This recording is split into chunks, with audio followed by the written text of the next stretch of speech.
Pro Punjab TV देख रहे हो तुसी। मैं करण हांडा। श्रोमणी अकाली दल दे विच बादल परिवार के खिलाफ आवाज़ां उठन लगियां ने। कोर कमेटी वालों सीधे तौर पर फरमान सुनाया गया, कहा गया कि एक परिवार दे विचों एक टिकट ही मिलनी चाहिए है। वन फैमिली वन टिकट जेड़े रूल दे उत्ते, जेड़े कानून दे उत्ते कांग्रेस पार्टी चलना चाहती सी, अज श्रोमणी अकाली दल की कोर कमेटी भी उस रूल की गल कर रही है कि एक परिवार एक टिकट ते नाल ही ये फरमान भी दिता गया कि कोर कमेटी चाहती है कि एक परिवार दे विचों एक जना ही चोन लड़े, ते जेकर उस परिवार दे विचों कोई एक जना चोन जित जाता है तो बाकी परिवारक मैंबर पार्टी दे विच अहुदियां तो भी परे रखे जाण। हालांकि सीधे तौर पर कोर कमेटी वालों ये फरमान सुनाउण वेले बादल परिवार के नां का जिक्र तो नहीं किया गया, पर यह भी गल सब जानते हैं कि लंबे समय तो जिहड़ी तलखबाजी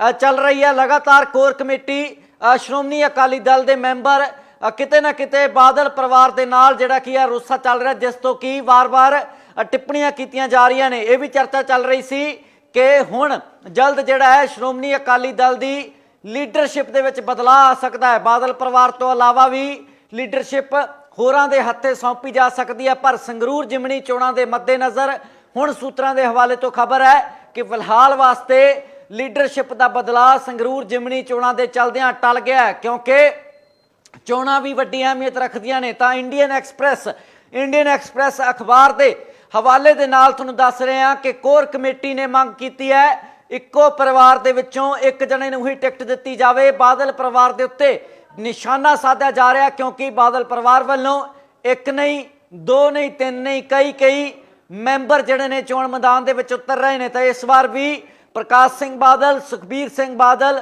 हरसिमरत कौर बादल दे नाल नाल बिक्रम मजीठिया ते गनीव कौर मजीठिया चोण मैदान दे विच उतरे सी। हालांकि सिर्फ गनीव कौर मजीठिया ही जित पाए सी, बाकी सारिਆਂ ਨੂੰ मात का सामना करना पिया ते विधान सभा चोणां दे विच वड्डी हार का सामना करन तो बाद बादल परिवार के खिलाफ श्रोमणी अकाली दल दे विच आवाज़ां उठन लगियां ने।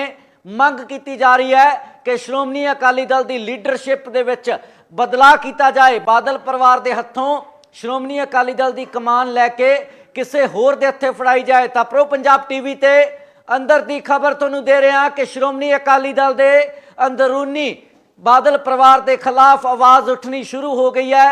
कोर कमेटी मांग करती है कि बादल परिवार के हत्थों अकाली दल की कमान खो के होर किसी के हत्थे सौंपी जाए। नाल कहा गया कि बरगाड़ी कांड तो लैके डेरा सच्चा सौदा नूं जिहड़ा की है मुआफ़ी देण तक इन्हां सारे घटनाक्रम के उत्ते बादल परिवार माफ़ी मंगे। कोर कमेटी ने भी गल आखी है कि जो कुछ बादल परिवार के शासन हेठ वापरिया, जो कुछ भी होया है, बरगाड़ी कांड होवे जां फिर डेरा सच्चा सौदा के मुखी नूं मुआफ़ी देना, सरोपा पाउणा, इन्हां सारियां जिहड़ियां घटनाक्रम वास्ते बादल परिवार माफ़ी मंगे। श्रोमणी अकाली दल की कोर कमेटी बादल परिवार के खिलाफ आवाज़ चुकती नज़र आ रही है। तो अंदर की खबर तुहानूं दे रहे हैं प्रो पंजाब टीवी उत्ते इंडियन एक्सप्रैस के हवाले दे नाल रिपोर्ट।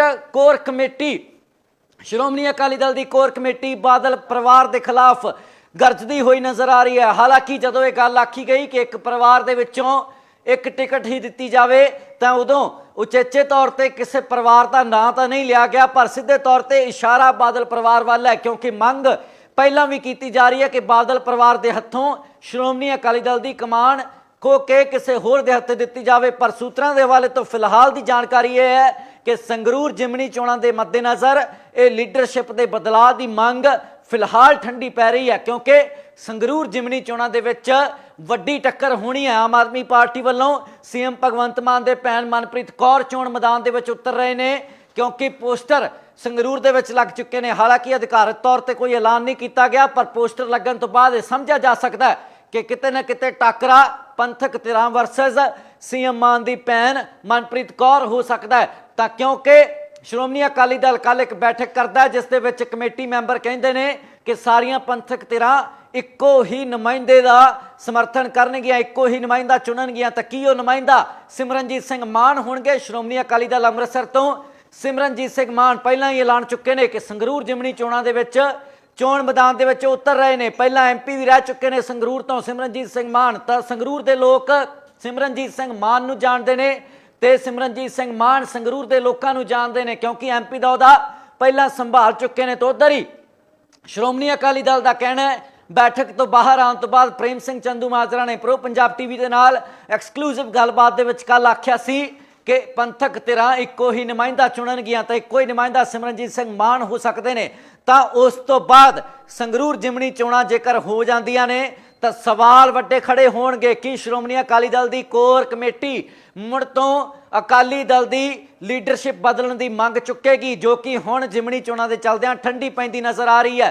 कोर कमेटी की बैठक दे विच बादल परिवार के खिलाफ आवाज़ चुकी गई है। कहा गया कि बरगाड़ी कांड होवे ਜਾਂ फिर डेरा सच्चा सौदा के मुखी गुरमीत राम रहीम नूं सरोपे पा के मुआफियां देना की गल होवे तां माफ़ी मंगनी पैनी है बादल परिवार नूं। यह मंग कोर कमेटी वालों की गई है। नाल ही जिहड़ा की है गुरुद्वारा प्रबंधक कमेटी SGPC उत्ते भी सवाल चुके गए हैं कि जिथे सिखां दा धर्म परिवर्तन वड्डे पद्धर ते हो रहा है, उसनूं भी एक कारण मन्निया कोर कमेटी अकाली दल की, उसनूं भी एक कारण मनदी है विधान सभा दे विच हार दा कि वड्डी गिनती दे विच सिखां दा धर्म बदलाव किया जा रहा है, जिसनूं कि रोकण दे विच SGPC नाकाम रही है। तो SGPC उत्ते भी अकाली दल की कोर कमेटी ने सवाल चुके ने। नाल ही बादल परिवार उत्ते तंज कसिया कि बादल परिवार तो श्रोमणी अकाली दल की कमान खोही जानी चाहिए है। गल कोर कमेटी वालों चर्चा दे विच लियांदी गई है। लीडरशिप के बदलाव की गल हो रही है कि विधान सभा